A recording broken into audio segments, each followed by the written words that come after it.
మనము కూడా పునరుత్థానం చెందాలి. మనము కూడా మరణమును జయించి తిరిగి లేవాలనేది దేవుని యొక్క ఉద్దేశం అనిపించింది. కాబట్టి సహోదరులారా, మరి యేసు ప్రభు ఏ విధంగా లేచాడు? ఆయన లేవడానికంటే ముందర 3.5 సంవత్సరాలు ఆయన పరిశుద్ధునిగా నీతిమంతునిగా బ్రతికాడు. కాబట్టి ఆయన మరి మరణమును జయించి తిరిగి లేవగలిగాడు. ఈరోజు క్రైస్తవులమైన మనకు కూడా నిరీక్షణ ఉన్నది. యేసుక్రీస్తు యందు విశ్వాసం ఉంచు ప్రతి వాడును నశింపక నిత్య జీవం పొందుతాడని దేవుని వాక్యం సెలవిస్తుంది. ఈరోజు యేసుక్రీస్తు యందు విశ్వాసం మనం ఉంచినట్లయితే, మారు మనసు పొంది ఉన్నట్లయితే, రక్షణ పొంది ఉన్నట్లయితే, మనము తప్పనిసరిగా మరి నిత్య జీవము అనేది మరొకటున్నది. నిత్య జీవము అంటే నిత్యము మనం జీవిస్తాము. అది ఎక్కడ? పరలోకంలో మాత్రమే, దేవుని రాజ్యంలో మాత్రమే ఒక వ్యక్తి నిత్యము జీవిస్తాడు. ఆ నిత్య జీవంలోకి వెళ్ళాలి అంటే ఇప్పుడు మనము ఈ లోకంలో మనం చనిపోవాలి. ఆ శరీరంగా భౌతికంగా మనం చనిపోతే మనం పూడ్చిపెడతాము. అయితే ఆత్మీయంగా కూడా, ఆత్మలో కూడా, దైవిక సంబంధంలో కూడా మనము పాపం విషయంలో చనిపోయినప్పుడు మనం నిత్య జీవంకి వెళ్తాం. అనేది మనం జ్ఞాపకం ఉంచుకోవాలి. సహోదరులారా, దేవుని వాక్యంలో మనం చూస్తానంటే యేసు ప్రభు తిరిగి లేచిన ఉద్దేశం ఏంటంటే బైబిల్ వాక్యం సెలవిస్తుంది. హెబ్రీ పత్రికలో రాయబడిన విషయాన్ని మీకు గుర్తు చేస్తాను. మీరు ఇళ్లలో మీరందరూ కూడా దేవుని వాక్యం బైబిల్ తెరిచి హెబ్రీ పత్రిక తెరిచి చూడవలసిందిగా కోరుకుంటున్నాను. దయచేసి హెబ్రీ పత్రిక 9వ అధ్యాయము 16వ వచనం నుంచి నేను చదువుకుంటున్నాను. మీ బైబిల్లో కూడా మీరు ఒక బైబిల్ తెరిచి మీరు చూడండి. మీరు చూస్తున్నారని నేను విశ్వసిస్తున్నాను. మీరు కూడా నాతో ఏకీభవిస్తున్నారని, మీరు కూడా నాతో భయభక్తితో మీరు ముందుకెళ్తున్నారని నేను విశ్వసిస్తున్నాను. 9వ అధ్యాయం 16వ వచనం రాయబడిన విషయం ఏంటంటే, మరణ శాసనం ఎక్కడ ఉండునో అక్కడ మరణ శాసనము వ్రాసిన వాని మరణము ఆవశ్యకము. ఆ శాసనము వ్రాసినవాడు మరణము పొందితేనే అది చెల్లుతుంది. అది వ్రాసినవాడు జీవించుచుండగా అది ఎప్పుడైనాను చెల్లునా అనే మాట మనం చూస్తుంటున్నాం ఇక్కడ. సహోదరులారా, మరణ శాసనాన్ని దేవుడు రాశాడు. మరి ఆయన కూడా మృతి పొందాలి.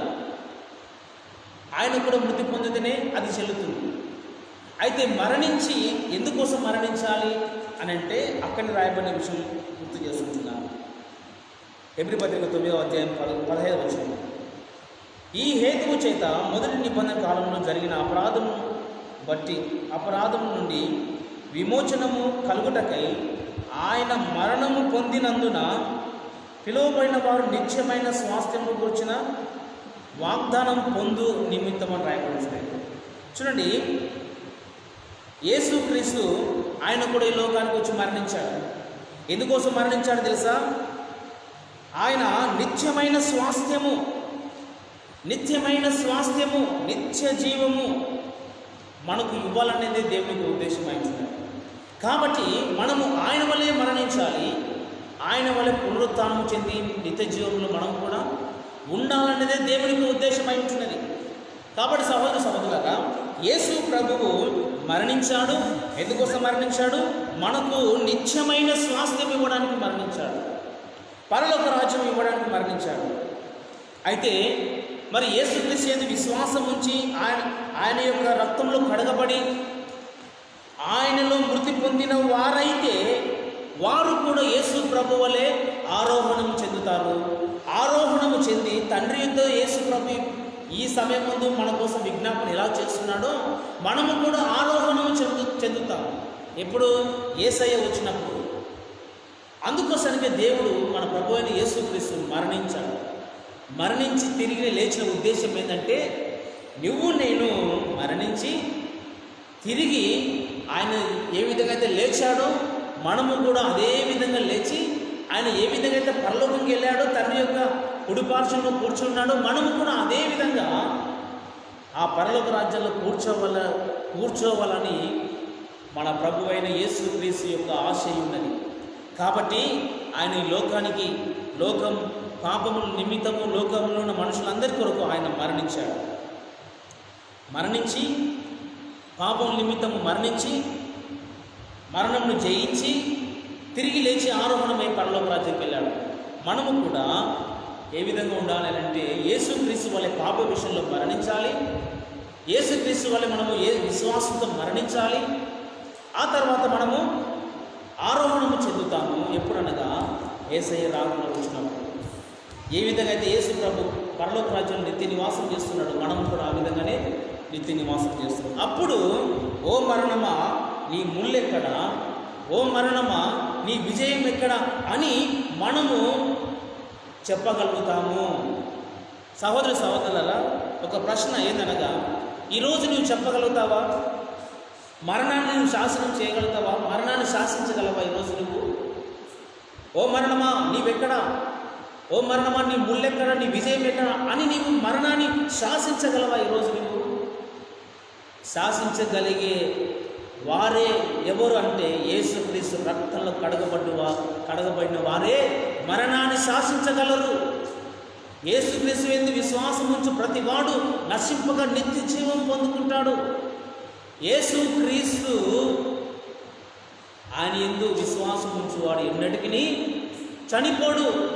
బ్రతికి నా ఎందు విశ్వాసం ఉంచువాడు ఎన్నటికీ చనిపోడు అని యేసయ్య చెప్పి ఉన్నాడు. కాబట్టి సహోదరులారా, ఈస్టర్ అంటే, ఈ పునరుత్థానము అంటే పండుగ కాదు. మనం పండుగ చేసుకొని హాయిగా తిని పండుకునే దినములు కావి దినములు. సహోదరులారా, ఈస్టరు అనంటే మరణాన్ని శాసించగల మరి విశ్వాసంతో బ్రతికి ఉన్నప్పుడే నిజమైన ఈస్టర్. నిజమైన ఈస్టర్ పండుగ అంటే ఏం తెలుసా సహోదరులారా? మరణాన్ని శాసించినప్పుడే నిజమైన ఈస్టర్ అది. ఈస్టర్ అంటే చాలామంది మనం ఏమనుకుంటాము,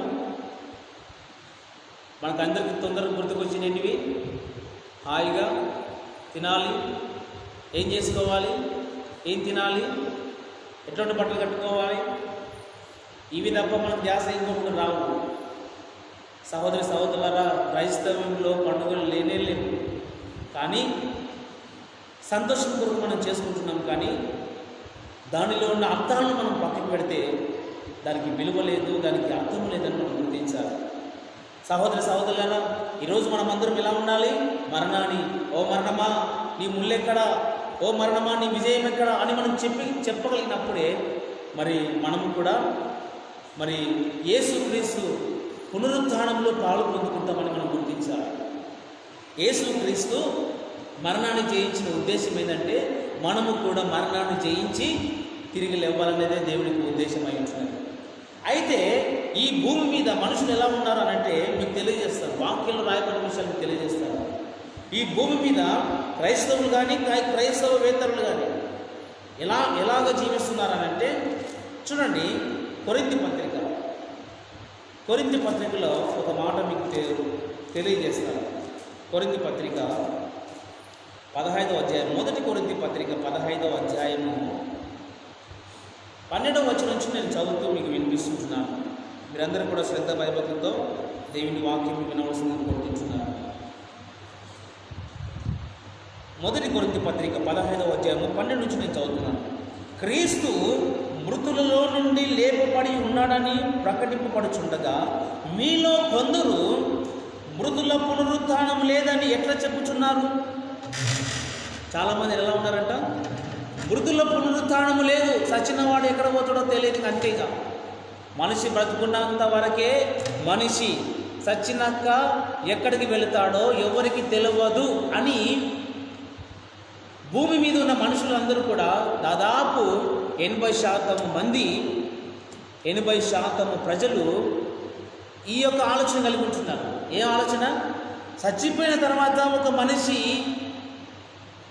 మరి మళ్ళీ బ్రతకడు, ఇంకా ఎక్కడ పోతాడో ఎవరికి తెలియదు. కొందరు అనుకుంటారు మళ్ళీ పుడతాడు, ఏదో జంతువుగా కుక్కను నక్కగా పుడతాడని కొందరు అనుకుంటారు. మరొకరు అనుకుంటారు సచిన వారు వస్తుంటారు, ఇంటి ముందరికి వస్తుంటారని కొందరు అనుకుంటుంటారు. కొందరు అనుకుంటారు సచిన వాళ్ళు గాలిలో కలిసిపోతారు అనుకుంటారు. కొందరు అనుకుంటారు సచినవాడు ఎక్కడ పోతాడో ఎవరికి తెలియదు అనుకుంటారు. ఓ క్రైస్తవ విశ్వాసి విను, ఈరోజు మన ప్రభు అయిన యేసుక్రీస్తు మనందరితో మాట్లాడుతున్నాడు. క్రైస్తవుడు తెలుసుకోవలసిన నమ్మవలసిన విషయం ఏంటంటే, ప్రతి క్రైస్తవునికి యేసుక్రీస్తు రక్తంలో కడగబడ్డ ప్రతి వానికి మళ్ళీ పునరుత్థానం అనేది ఉన్నది. ఎందుకు పునరుత్థానం అనేది ఉన్నదని అంటే, దేవుడు యేసు ప్రభు ఆయన కలవరి శిలువలో రక్తాన్ని పాపికి రక్షణ కలగజేశాడు. ఆయన సమాధి చేయబడ్డాడు, 3వ దినమందు తిరిగి లేచాడు. ఆయన యందు నమ్మిన వారందరూ కూడా వారు కూడా లేస్తారు ఒక దినమందు. అలా వారందరినీ కూడా యేసయ్య తీసుకొని పోబోతున్నాడు ఒక దినమందు అని విశ్వాసం కలిగి ఉంటారు. సహోదరి సహోదరులారా, విన్నారా ఈ మాటలు? యేసయ్యను నమ్మిన వారందరూ కూడా మళ్ళీ పునరుత్థానం అనేది ఉంటున్నది. నిరీక్షణ ఉన్నది, మనకు నిరీక్షణ ఉన్నది. యెరూషలేముకి వెళ్ళి చూడండి, యేసుక్రీస్తు సమాధి తెరవబడి ఉన్నది. మహానుభావుల సమాధులు మూయబడి ఉన్నవి. దేవుళ్ళని చెప్పుకున్న వారి సమాధులు మూయబడి ఉన్నవి. దేవతలను చెప్పుకున్న వారు మహాపురుషులు అని చెప్పుకున్న వారందరూ సమాధులు మూయబడి ఉన్నవి. ప్రేమ, కరుణ, శాంతి, సమాధానము ఈ లోకాన్ని తీసుకువచ్చిన యేసయ్య సమాధి తెరవబడి ఉన్నది. ఎందుకు? ఆయన ఒక్కడే మరణము జయించిన వాడు. ఎందుకు? ఆయన ఒక్కడే నిజమైన దేవుడు కాబట్టి.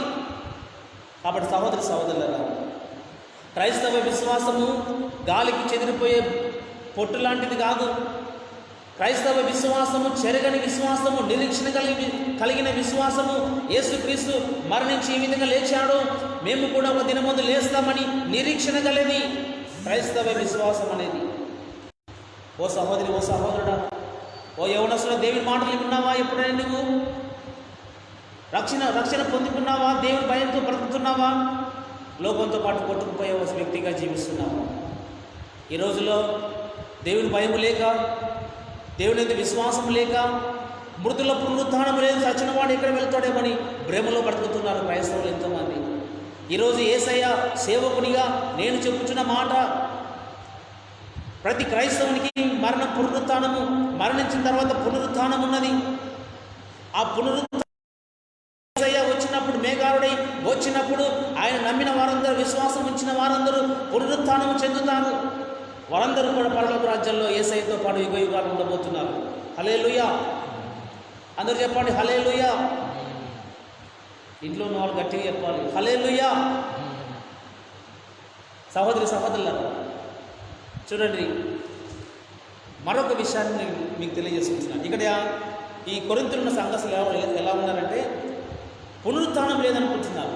అయితే పౌలు భక్తుడు వారికి కొన్ని ఉపమాన రీతిగా కొన్ని విషయాలు చెప్పాడు. ఏమని చెప్పాడు చూద్దాం ఒకసారి.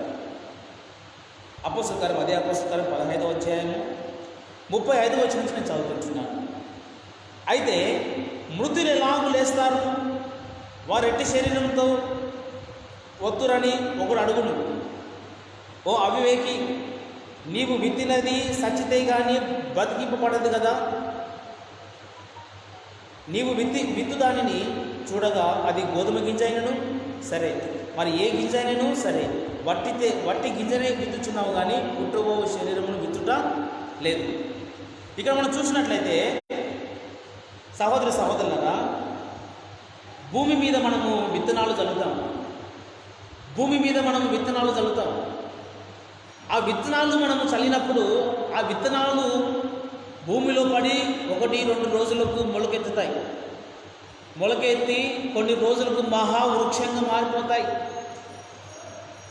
సకల పక్షులకు గూడునిచ్చే చెట్టుగా మారిపోతుంది.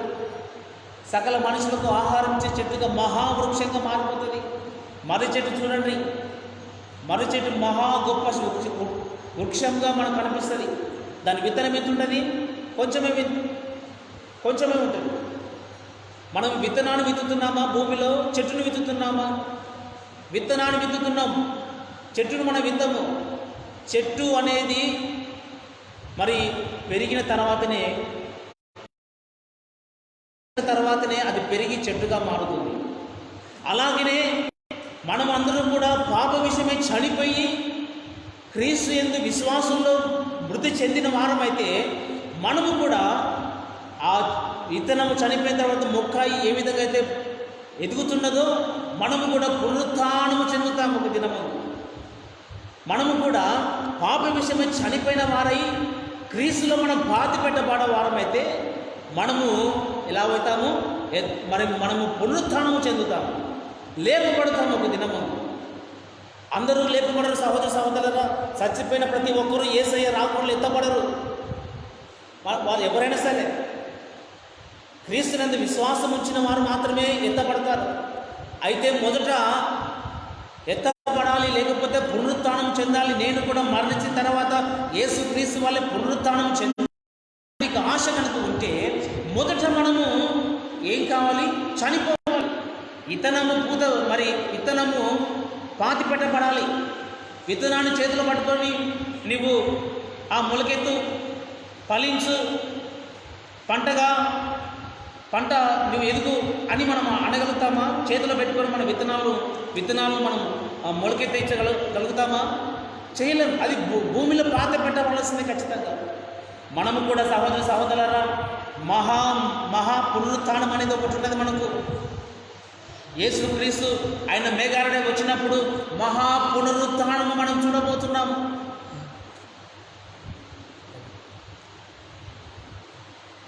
మహా పునరుత్థానము మనము చూడబోతున్నాము. సహోదరులారా, ఆ పునరుత్థానము చెందాలంటే మొదట మనం ఏం చేయాలి? విత్తనము భూమిలో పాతిపెట్టినట్లుగా మనము కూడా పాపం విషయంలో మృతి చెందాలి. మనము కూడా పాపం విషయంలో మృతి చెందాలి. మృతి చెందినప్పుడే మనము కూడా ఆ మృతి చెందిన తర్వాత పక్షి ఆ యొక్క విత్తనము చెట్టుగా ఏ విధంగా మారుతుందో మనము కూడా పాప విషయంలో మృతి పొంది క్రీస్తునందు మనం మృతులమైతే మనము ఆయన పునరుత్థానంలో ఎత్తబడతాము. సహోదరులారా, ఈస్టర్ చెందిన దినము, ఈ పునరుత్థానము చెందిన దినముకున్న ప్రత్యేకత ఏంటి?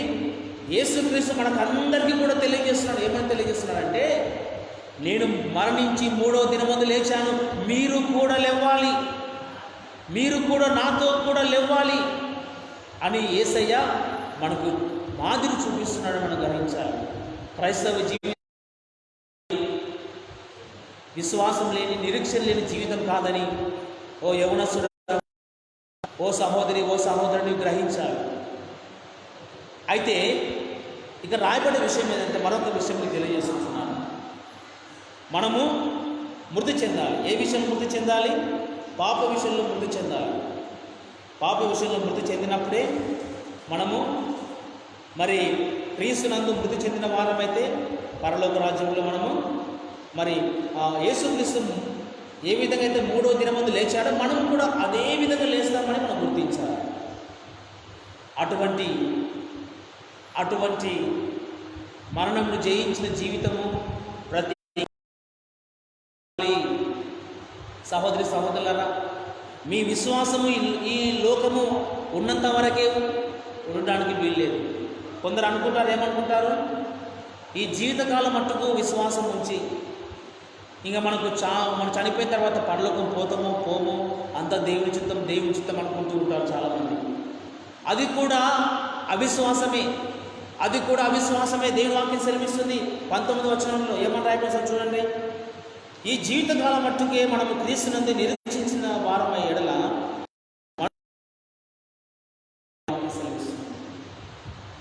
మనమందరం కూడా చనిపోయిన తర్వాత ఏమవుతామో నాకు తెలియదు. ఎక్కడ పోతానో నాకు తెలియదు. నరకం పోతానో పరలోకం పోతానో నాకు అసలు తెలియదు అని అనుకుంటే అన్యుల కంటే మనము చాలా దౌర్భాగ్యులమని దేవుని వాక్యం సెలవిస్తుంది. అన్యుల కంటే దౌర్భాగ్యులము. ఎందుకంటే యేసుక్రీస్తు యందు విశ్వాసం ఉంచువాడు ప్రతివాడు ఏ విధంగా ఉండాలి? మరణాన్ని శాసించగలిగే వ్యక్తిగా ఉండాలి. మరణాన్ని శాసించిన వ్యక్తిగా మనం ఉండాలి. నాకు కూడా ఒకరోజు నేను కూడా ఒకరోజు మరణిస్తాను. మరణించి నేను కూడా ఒక దినమందు లేస్తాను. క్రీస్తు ఏ విధంగా అయితే 3వ దినమందు లేచాను, నేను కూడా అదే విధంగా లేస్తాను అని నీవు ఆ అచంచలమైన విశ్వాసం కలిగి నీవు ఉండాలి. అసాధారణమైన విశ్వాసం, నిరీక్షణ కలిగి నీవు ఉండాలి. అది క్రైస్తవ జీవితం అంటే. ఈస్టర్ అంటే ఏదో పండుగ కాదు. ఈస్టర్ అంటే ఏదో ఒకరోజు పండుగ కాదు. అది పునరుత్థానం అంటే మన జీవితాల్లో ఆ పునరుత్థానము అయ్యేంత వరకు ఆ నిరీక్షణ మనం కోల్పోవద్దు. ఆ యొక్క విశ్వాసం మనం కోల్పోవద్దని దేవుని వాక్యం ద్వారా మనం హెచ్చరించబడుతున్నాం. సహోదరి సహోదరులారా, ఈస్టర్ అంటే ఏంది? యేసయ్య తిరిగి లేవడం. ఇంకా మనము కూడా తిరిగి ఒక దినమందు లేవడం అనేది మనం గుర్తుంచుకోవాలి. అలాంటి లేచేవారు, ఆ విధంగా విశ్వాసం ఉంచి నిరీక్షించి దేవుని యందు లేపబడిన వారైతేనే మరి ఒక దినమందు మరణాన్ని జయించి తిరిగి యేసయ్యతో కూడా యుగ యుగాలు ఉంటారు. అంతకంటే ముందర మనం ఏం చేయాలి? మనము విత్తనం ఏ విధంగా అయితే భూమిలో పాతి పెట్టబడి 3వ దినమందు చనిపోయి తిరిగి ఏ విధంగా అయితే వృక్షంగా మారుతుందో, మనము కూడా పాప విషయంలో మృతి చెందాలి. పాప విషయంలో మనం చనిపోయిన వారమైతేనే మనకు పునరుత్థానం అనేది ఉన్నది.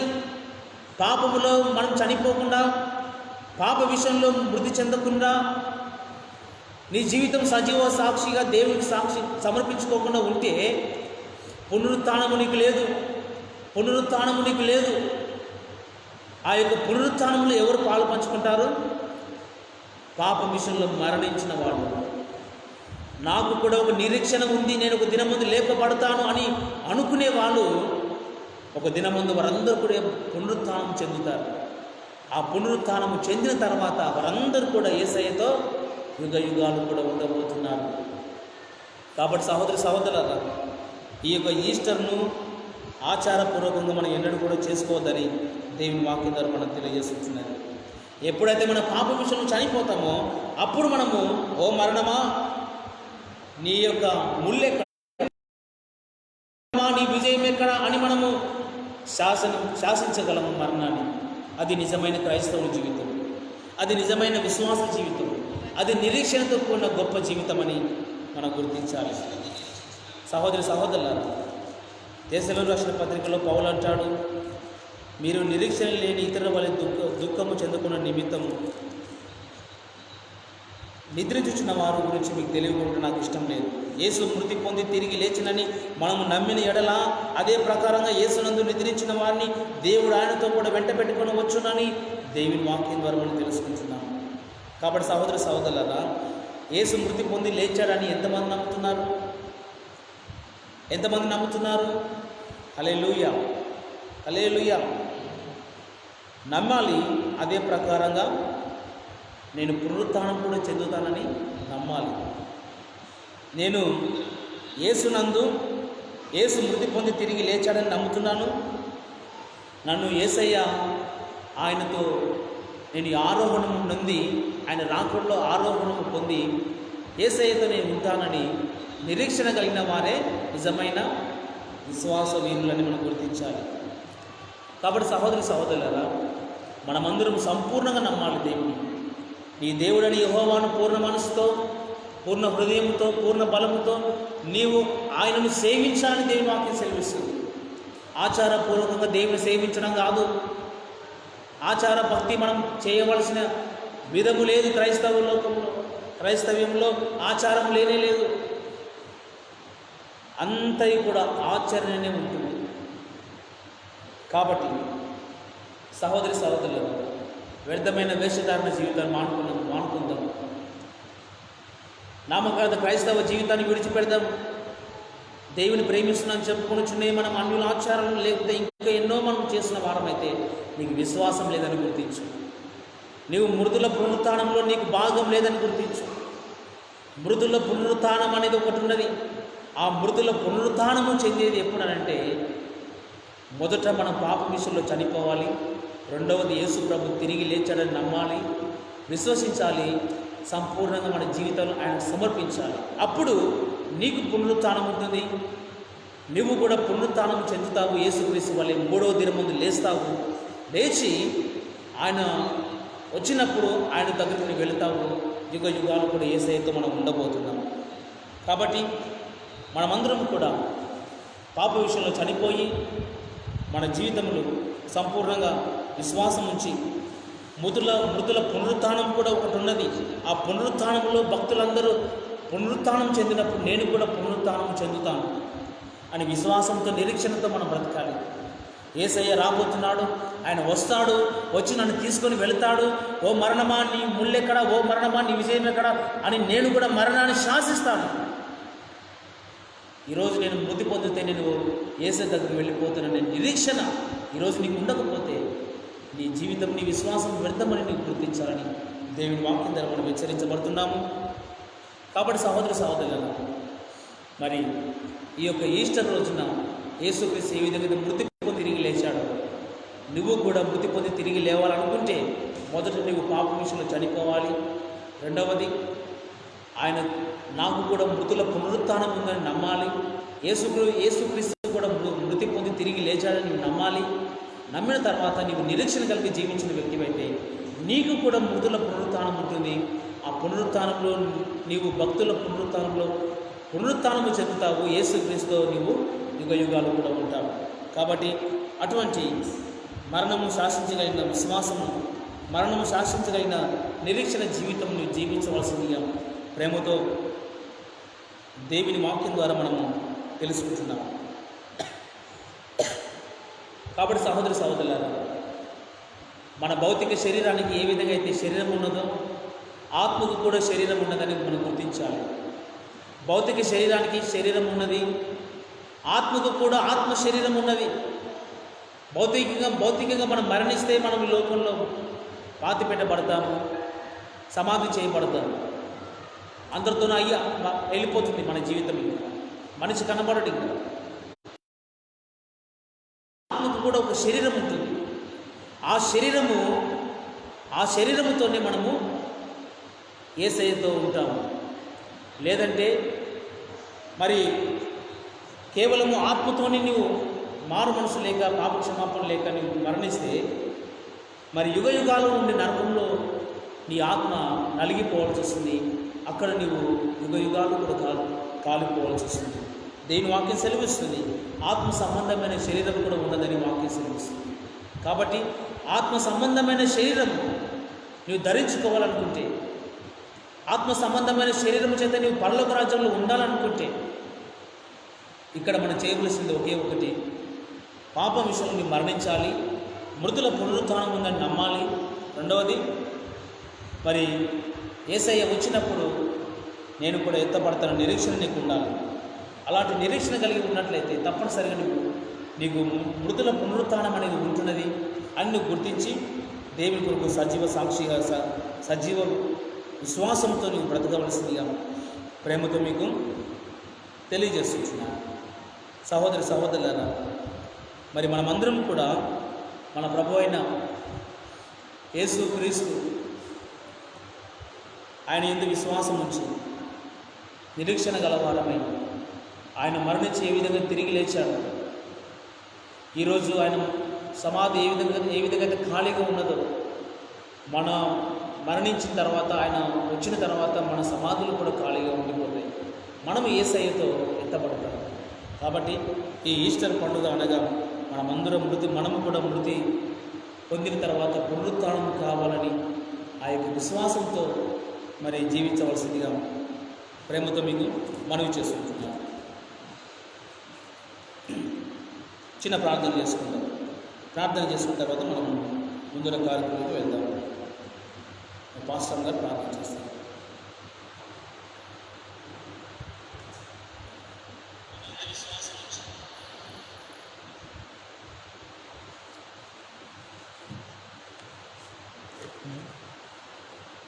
దానం వస్తుంది.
ఇచ్చిన సంఘం సేవను దీవించి ఆశీర్వదించండి ప్రభా.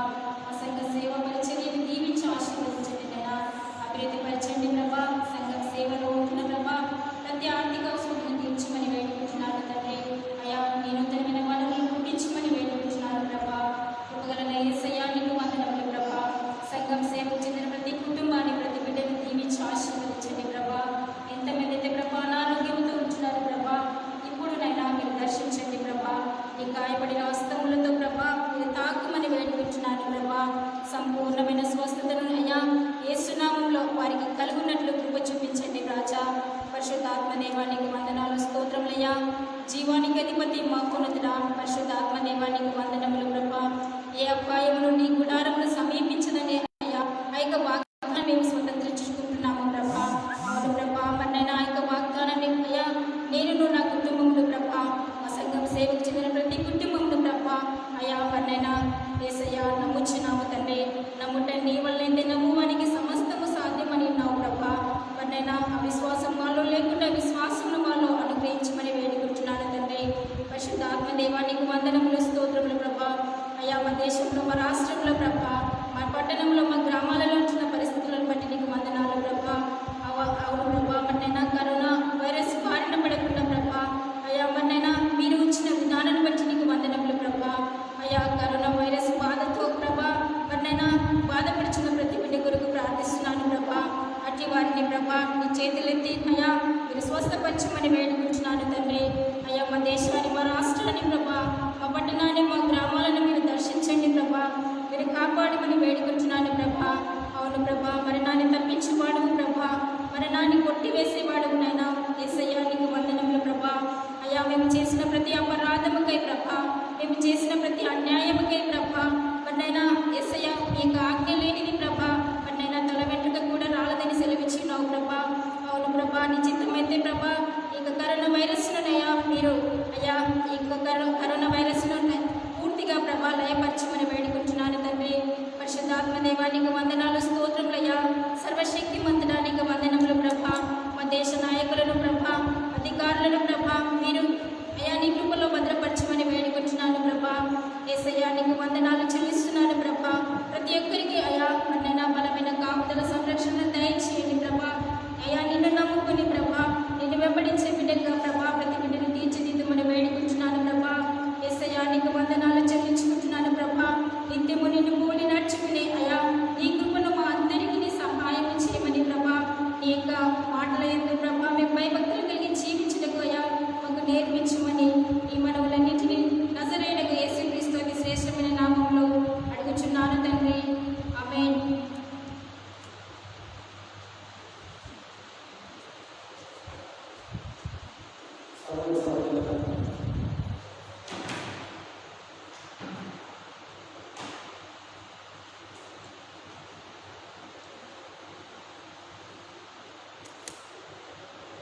ఈ సమయంలో మనం ప్రభు వల్ల ఉంటుందని మీకు తెలియజేస్తున్నాను. ఈ యొక్క ప్రభు వల్ల పాల్గొన్న విధానాన్ని మరొకసారి మీకు గుర్తు చేస్తున్నాను. అందరూ కూడా జాగ్రత్తగా ఉండండి. అదేదనగా మీరందరూ కూడా ఇప్పుడు నేను ప్రార్థన చేసిన తర్వాత మీరందరూ కూడా మీ ఇంట్లో ఎంతమంది ఉన్నారో ప్రార్థన చేసిన వాళ్ళు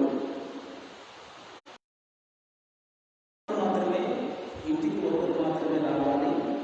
వచ్చి మరి కానుక వేసి ఈ యొక్క ద్రాక్షరసం రొట్టెను చేసి మరొకసారి వినండి. ఎవరు కూడా తొందరపడద్దు. మరి ఒక కుటుంబం నుంచి ఒకరే రావాలి. ఎంతమంది అయితే ఉన్నారో వాళ్ళందరూ లెక్క పెట్టుకొని అందరు కానుకలు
సహోదరి సహోదరులారా,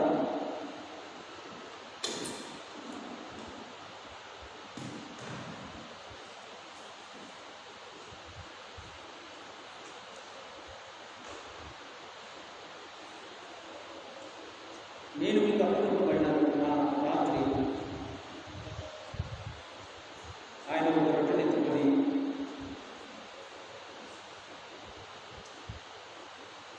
కృతజ్ఞతాస్తుతి చెల్లించి దాన్ని విడిచి, ఇది మీ కొరకైన నా శరీరం అని నన్ను జ్ఞాపకం చేసుకుని నేను చేయడానికి చెప్పాడు.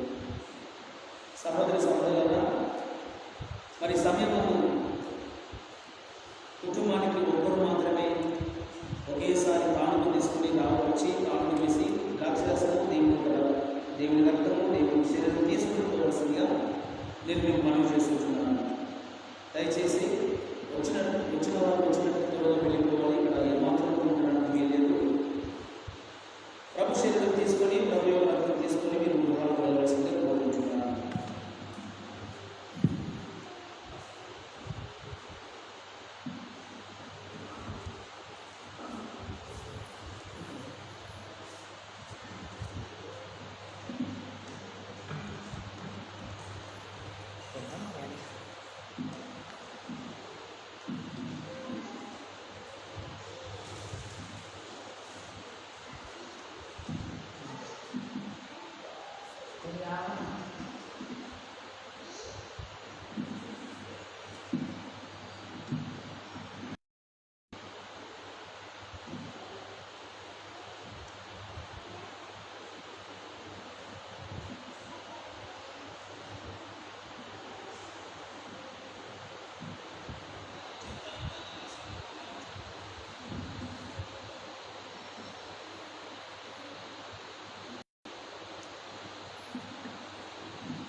కానుక తొందరగా తీసుకుని